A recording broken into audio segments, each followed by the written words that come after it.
예, 지난 시간에 이어서 계속 강의를 시작하도록 하겠습니다.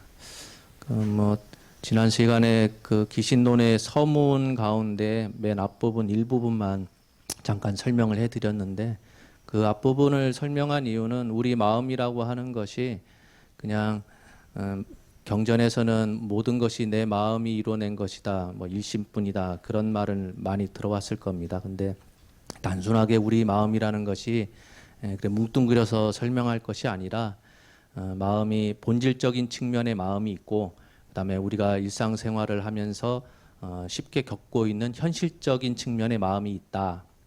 두 가지 측면에서 설명을 드렸습니다.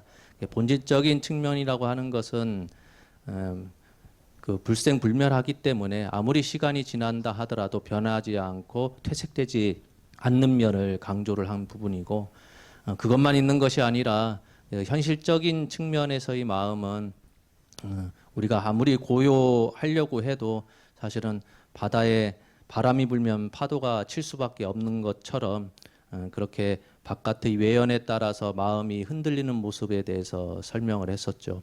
그거를 기신론에서는 그 네 개의 단어로 표현합니다. 그러니까 한자로 되어 있는 건데, 본질적인 마음의 모습, 그다음에 현실적인 마음의 모습을 채공성사 두 단어로 설명을 하기도 해요.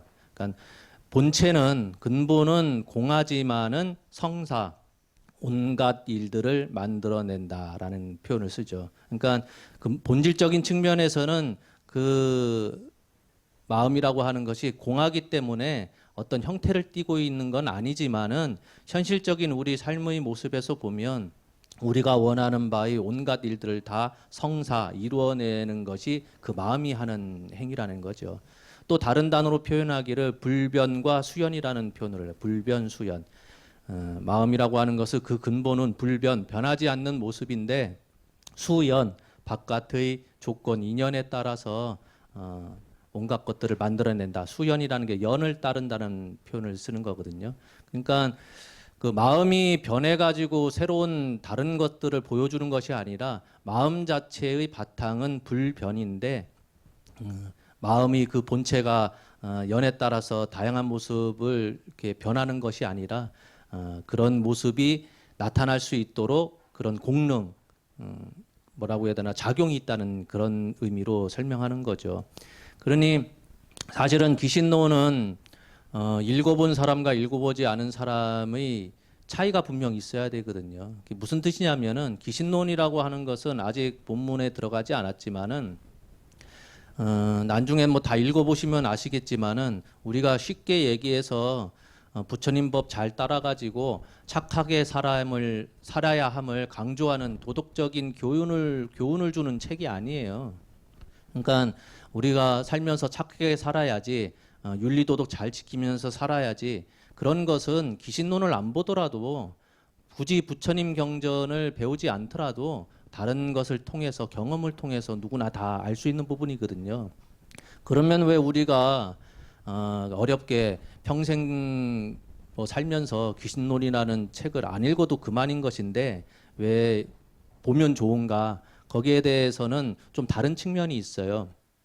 기신론의 그 내용이 크게는 5분류로 되어 있는데, 그 끝부분 5단락의 제목이 뭐냐면 권수이익분이에요. 그러니까 수행을 잘하면 어떤 이익이 있는지, 수행이 가져다주는 이익에 대해서 설명한 부분이거든요. 그게 이제 기신론의 맨 마지막 부분에 해당되는데, 거기에 무슨 말이 있냐면은, 어떤 사람이 능히 삼천대천 세계 가득한 중생들을 교화해서 그런 교화한 중생들로 하여금 십선법, 그러니까 착한 일이죠, 십선을 행하도록 한다 하더라도 뭐보다는 그 공덕이 못하냐, 한 끼 밥 먹을 동안에 이 가르침, 기신론에 대해서 잘 살펴보고 올바른 사색을 하는 것만 못하다, 그런 표현이 있어요. 그러니까 많이 이런 형식의 글은 많이 들어보셨죠? 금강경에서도 금강경 전체 다 배우지는 못하더라도 힘들면 금강경 가운데 일부 삭구계만이라도 내가 지녀서 남들한테 이렇게 잘 알려주면 그 공덕이 똑같이 삼천대천 세계를 가득 채우는 그런 보물을 보시하는 것보다 더 크다라는 표현을 많이 썼었는데, 이 귀신론에서는 방식은 비슷한데 내용이 살짝 달라요. 그러니까 똑같은 표현이긴 하죠. 앞부분에 삼천대천 세계 가득한 중생들을 교화해서 그 사람들이 선행을 할 수 있도록 그렇게 만드는 공덕도 참 크긴 한데 그것보다 더 큰 공덕이 뭐가 있냐? 이 귀신론을 읽어보고선 이 귀신론의 내용에 대해서 올바르게 사색을 하는 것이 그 공덕이 더 크다라는 표현을 써요. 그 얘기는 뭐냐? 귀신론을 읽어본 사람과 귀신론을 읽어보지 않은 사람의 차이가 있다는 얘기겠죠. 그게 그 얘기는 좀 깊이 들어가면 우리가 공덕이라고 하는 것을 쌓을 때 외형적인 공덕이 있고 내형적인 공덕이 있죠. 무슨 얘기냐면은 내 공부는 좀 덜했어도 남들한테 많이 베풀고 남들이 편안하게 생활할 수 있도록 도움을 주는 것. 그런 건 외형적인 공덕이죠. 근데 그것만 공덕으로 치는 것이 아니라 그거보다 더 큰 공덕이 있는데 그건 뭐냐? 내 마음속을 잘 살펴보는 것. 결국은 앞부분 서문에서도 설명했던 바가 본질적인 측면, 현실적인 측면이라는 두 갈래로서 설명을 했지만 무엇을 설명하는 것이냐? 내 마음을 설명하는 거거든요. 그러니 귀신론에서도 귀신론 읽어보고 올바른 사색을 하라 그 말은 귀신론의 내용을 잘 살펴보라는 얘기가 아니라 그걸 통해서 내가 갖고 있는 내 마음이 어떤 모습을 취하고 있는지에 대해서 잘 살펴보라는 뜻이에요. 보통 그 외형적인 공덕에 그 치중할 것 같으면 그게 나쁜 건 아니죠. 내가 공부가 좀 덜했다 하더라도 남들한테 도움을 주는 그런 육바라밀을 행하는 것. 그 수행신신분의 네 번째 단락의 수행신신분에도 똑같이 육바라밀에 대해서 강조를 하고 있습니다. 근데 차이점이 뭐가 있냐면은 우리가 보통은 그 기초 교리에서 육바라밀을 가르칠 때 항상 하는 얘기가 내 마음속에 간탐심이 많은 사람들한테는 무엇을 가르치느냐? 베푸는 법을 가르친다고 그래요.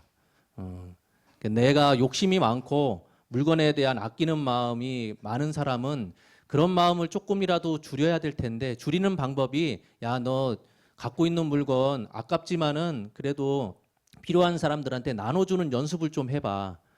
나눠줄 때 아깝죠. 내가 10개, 설사 10개를 똑같은 거를 10개 갖고 있다 하더라도 그중에 한두 개를 남한테 주는 게 아까운 마음이 아예 안 들 수는 없죠.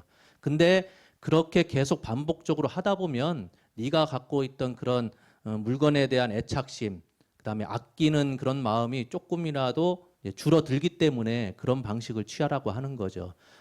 사람 마음속에 항상 그 화를 많이 갖고 있는 사람, 분노심을 갖고 있는 사람한테는 뭐를 하라 그러냐면은 인욕바라밀을 열심히 수행하라 그래요. 참는 법을 좀 해봐라. 그렇게 가르치는 거거든요. 그러면 내 마음 속에 일어나는 화라고 하는 것이 조금 줄어든다는 거예요. 이게 이제 귀신론을 보지 않은 사람들이 쉽게 행할 수 있는 외적인 공덕을 쌓는 방법이에요. 그럼 내적인 공덕을 쌓고 나서 보면은 귀신론에서 저 뒷부분에 수행신신분에서 육바라밀을 설명하면서 한편으로 어떤 얘기를 하냐면은 네 마음속의 법성을 잘 살펴보니까 우리 스스로 공부를 해가지고 바깥의 공덕을 쌓는 것도 중요한데 내 마음이 어떤 모습을 갖고 있는지 잘 살펴보니까 법성이라고 하는 자리에는 간탐이 없다는 거예요. 분노라고 하는 것, 간탐이라고 하는 것, 욕심이라고 하는 것 그런 것들은 실제 존재하지 않는 건데 네 스스로 없는 것을 만들어냈다는 거예요. 그러니 내 마음속을 올바르게 잘 사색을 해보면 야, 내 마음속에 사실은 간탐이라는 게 없었구나라는 것을 알아차리는 순간에 베풀지 말라 해도 베푼다는 겁니다. 왜? 내가 갖고 있는 것보다 딴 사람이 내가 갖고 있는 것을 같이 나눠 썼을 때 더 큰 공덕이 있다는 걸 스스로 아니까. 내 마음 속에는 살펴보니까 화라는 게 없어. 화라는 게 없는 줄 알기 때문에 인욕바라밀을 행할 수 있다 그래요. 그러니까 굳이 참으려고 할 필요가 없다는 거죠. 인욕을 할 필요가 없다는 거예요. 그러니까 앞부분에 외형적인 공덕을 얘기할 때랑 내면적인 공덕을 얘기할 때랑 사실은 방식은 비슷한데 그 근본 자리는 좀 틀리죠. 외형적인 공덕 쌓을 때는 내 안에 갖고 있던 화를 줄이기 위해서 억지로라도 참는 법을 배우는 거고, 내 안에 간탐심이 너무나 많기 때문에 그것을 조금이라도 줄여보려고 아깝지만 내가 갖고 있던 것을 남들한테 베푸는 연습을 해보는 거고, 근데 귀신론을 통해서 내 마음이 어떻다라는 걸 알게 되면 내 마음을 잘 살펴보니까 게으름이라는 게 없어요. 게으름이라는 게 없으니까 정진바람이를 행할 수 있는 거예요. 모든 일에 대해서 최선을 다하는 거죠. 내 마음속에 간탐이 없는 줄 알기 때문에 아깝지 않고 내 것을 남들한테 흔쾌히 베푸는 겁니다. 내 안에 화가 없는 줄 알기 때문에 딴 사람들이 어떤 행동을 보이더라도 내가 잘 감내할 수 있는 거죠. 그러니 처음은 내 마음속을 제대로 알지 못했기 때문에 육바라밀이라고 하는 바라밀이라는 표현을 썼지만 사실은 바라밀은 아니겠죠. 어찌됐든 육바라밀을 수행해서 내 안에 있는 그런 안 좋은 것들을 털어내는 방법을 취하는 거고, 귀신론을 잘 공부해서 내 마음이 어떻다라는 것을 알게 되면 굳이 베풀려 하지 않아도 언제나 삶 자체가 베푸는 삶이고, 굳이 참지 않으려 해도 세상사 모든 일에 대해서 잘 감내하는 마음이 생기는 거죠. 이 사색이라고 하는 것이 왜 중요하냐?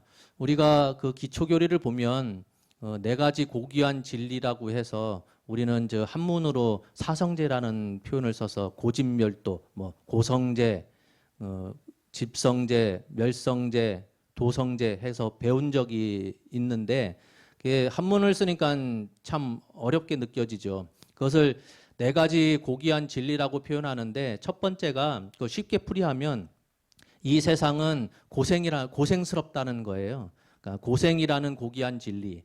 그 얘기는 뭐냐면은 다른 측면에서 고생은 온전히 파악되어야 된다는 말이에요. 말은 이 세상은 참 고생스러워, 사는 것이 참 고생덩어리밖에 없어라고 머릿속에서는 떠올리고 있지만은 거기에 대해서 제대로 파악하고 있는 사람이 없다는 거예요. 뭐가 고생이고 뭐가 고통인지에 대해서 그냥 단지 삶 자체가 그냥 내 맘대로 흘러가지 않으니까 고생스럽다라고 생각하는데 그게 아니라는 거죠. 그래서 표현은 고생이라는 표현을 썼지만은 그것이 뭔지에 대해서 분명하게 파악해야 된다는 게 첫 번째 고성제 한문으로 표현했을 때 그거에 대한 얘기죠. 두 번째가 왜 고생스러우냐, 그 원인이 있을 텐데 고생의 근원이라는 진리, 고귀한 진리예요. 그 얘기는 다른 말로 고생의 근원은 버려져야만 한다는 거예요. 근원을 알고 나서 그냥 아는 걸로 끝나는 게 아니라 알았으면은, 내가 고생스러운 이유에 대해서 알았으면은 그 이유를 버려야 된다는 거예요. 세 번째가 고생의 소멸에 대한 고귀한 진리예요. 그 말은 다른 표현을 쓰면 고생의 소멸은 구현되어야 한다. 소멸한다는 것을, 고생이라는 것이 평생에 없어지지 않고 나를 따라다니는 건 줄 알았더니 그게 아니라 그 근원을 알게 되었기 때문에 그 근원을 버리면 그 고생이라는 것이 사라진다라는 걸 알게 됐어요. 사라져야 된다는 것을 알게 됐으면 그게 실현되어야 된다는 거예요. 이 현실 세계에서 그게 구현되어야지 그냥 아는 걸로 끝내서는 안 되겠죠. 네 번째가 고생의 소멸로 이끄는 길이라는 고귀한 진리. 그러면 소멸되면은 모든 것이 다 자유로워진다는 건 알겠는데 그런 방법이 뭐가 있느냐? 그게 고생의 소멸로 이끄는 길이죠. 다른 말로 표현할 것 같으면 고생의 소멸로 이끄는 길은 실행되어야 된다는 뜻이에요. 그냥 말 그대로 우리가 육바라밀 수행하면은 참 좋다라는 건 알겠는데 배우기는 겁나게 많이 배웠는데 배우기만 했지 실행되어지지 않아서 우리가 아무리 오랫동안 부처님 법을 배워도 여전히 고생스러운 거죠. 근데 이 네 번째 고생의 소멸로 이끄는 길이라고 했을 때 이 부처님께서는 어떤 길을 제시하냐면은 여러분들 다 들어보셨을 겁니다. 팔정도를 얘기하는 거예요. 고생의 소멸로 이끄는 길은 딴 게 아니라 팔정도를 잘 배워라라는 겁니다. 팔정도는 뭔지 다 아시죠? 뭐 저 한문으로는 뭐 정견, 정사, 정어, 정업, 정명, 정정진, 정념, 그다음에 정정 그렇게 되어 있는데 사실 한문이 어려워요. 이거를 우리말로 좀 쉽게 표현할 것 같으면 정견이라고 하는 것은 바른 판단을 얘기해요. 그러니까 이 기신론에서 얘기하듯이 기신론 잘 배워서 올바른 사색을 하라라는 게 딴 게 아니라 팔정도에서의 첫 번째 바른 판단을 해야 된다는 겁니다. 바른 판단이 뭐냐면 이 세상은 고통으로 이루어졌구나라는 것을 아는 것도 바른 판단이고 내 마음을 잘 살펴봐서 내 마음의 모습이 채공성사, 불변수연의 그런 모습을 갖고 있구나라는 것을 아는 것. 그것이 바른 판단이에요. 그러니 초반에 기신론을 안 배워도 그만인 것인데 안 배우게 되면 안 배운 사람이 악인이 아니라 똑같은 선행을 하더라도 외형적인 공덕만 쌓는 그런 일만 벌이게 되는 거고 기신론을 잘 배우게 되면 외형적인 공덕뿐만 아니라 내면의 공덕을 쌓는 법이 있구나라는 걸 알게 된다는 거죠. 오늘 기신론 들어가면서 그 첫 부분에 항상 삼보 귀명계라고 있어요. 귀명계. 그거를 한글로 표현하면 삼보에 귀하는 개송. 노래라는 표현이죠. 그거 하나만 설명하고 오늘 일요법회 강의를 마치도록 할게요. 한번 읽어보면 제가 읽어드릴게요. 한번 들어보세요. 온 세상 다하도록 하는 일마다 가장 뛰어나고 지혜로 모든 것을 두루 알고 걸림없이 자유자재하게 세상을 구제하는 대비하신 분께 목숨 다해 귀의합니다. 이게 불법성 가운데 부처님에 대한 귀의를 이렇게 표현했어요. 법에 대한 귀의는 뭐라고 표현하냐면은 기신론에서 모든 깨달은 이들의 근거이고 특성이며 법의 본성인 진여의 바다에 목숨 다해 귀의합니다. 세 번째는 승보에 대한 귀의입니다. 헤아릴 수 없는 공덕을 간직하고 진실하게 수행하는 모든 분들께 목숨 다해 귀의합니다.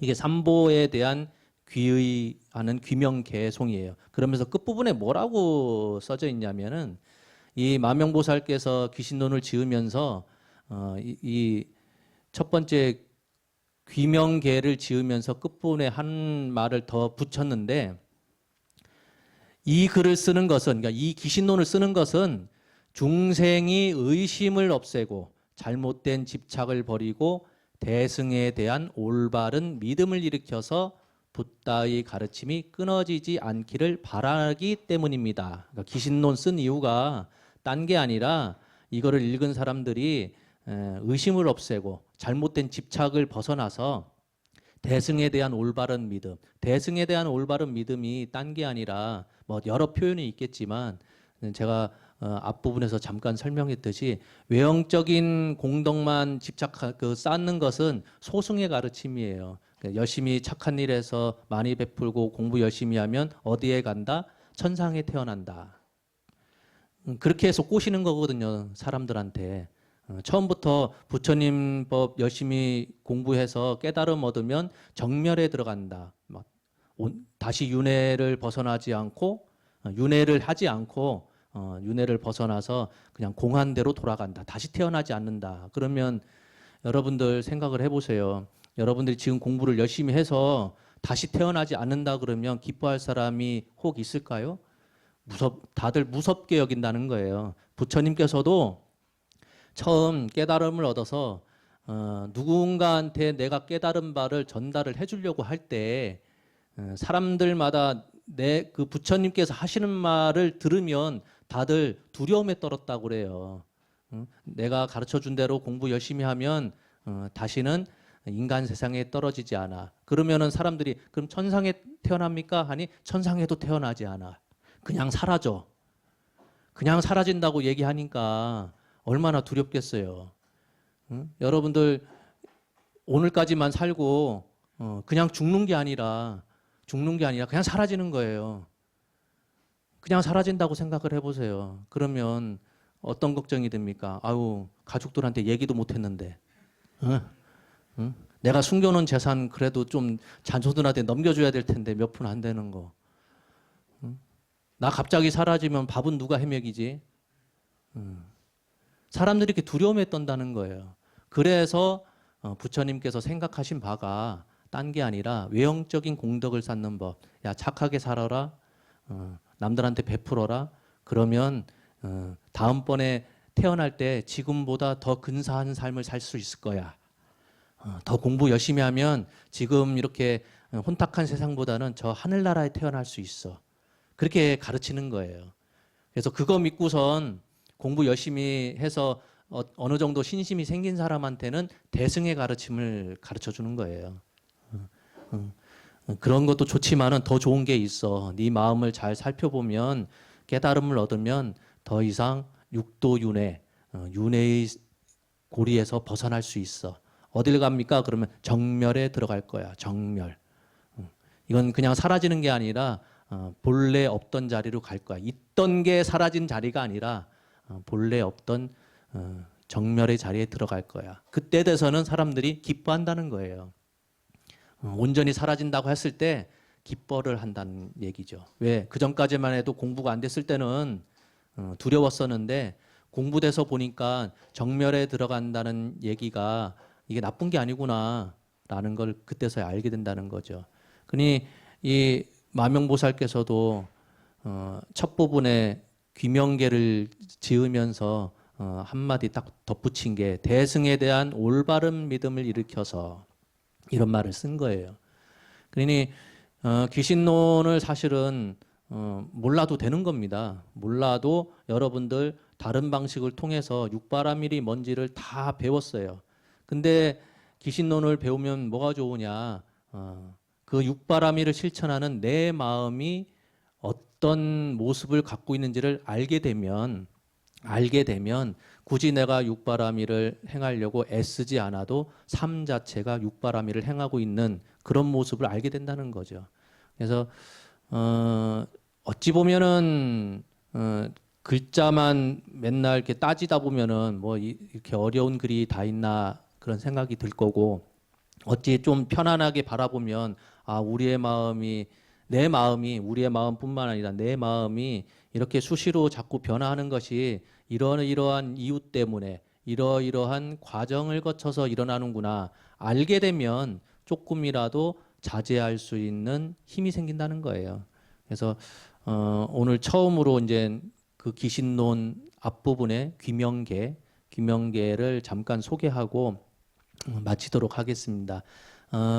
사실은 귀명계를 설명할 때도 다른 그 소나 초를 보면 그 귀명계 이 짤막한 글 하나 설명하는데 수십 페이지를 할례를 해요. 근데 우리가 학문적으로 접근하기 위해서 공부하는 것이 아니기 때문에 그냥 제가 한글로 번역된 거를 잠깐 소개를 했어요. 그러니까 우리가 여러분들 공부 열심히 해서 대학교 다시 가실 분 계십니까? 안 계시죠? 방송통신대라도 다녀서 이렇게 학위라도 업그레이드 하실 분 계십니까? 그게 아니기 때문에 편안하게 듣고 편안하게 듣는 가운데 한 번 정도 오늘 내 마음이 어떻게 움직였는지 살펴본다고 해서 아는 사람이 극히 드물죠. 저도 잘 안 되니까. 그렇더라도 한번 연습 삼아서 오늘 하루 지내면서 내 마음이 어떻게 움직이고 어떻게 흘러왔는지 그렇게 흘러오는 과정 중에서 내 마음이 어떻게 변하고 있었던지 그런 거를 이렇게 되짚어 보는 시간을 가지면 좋겠다 싶습니다. 마치도록 하겠습니다.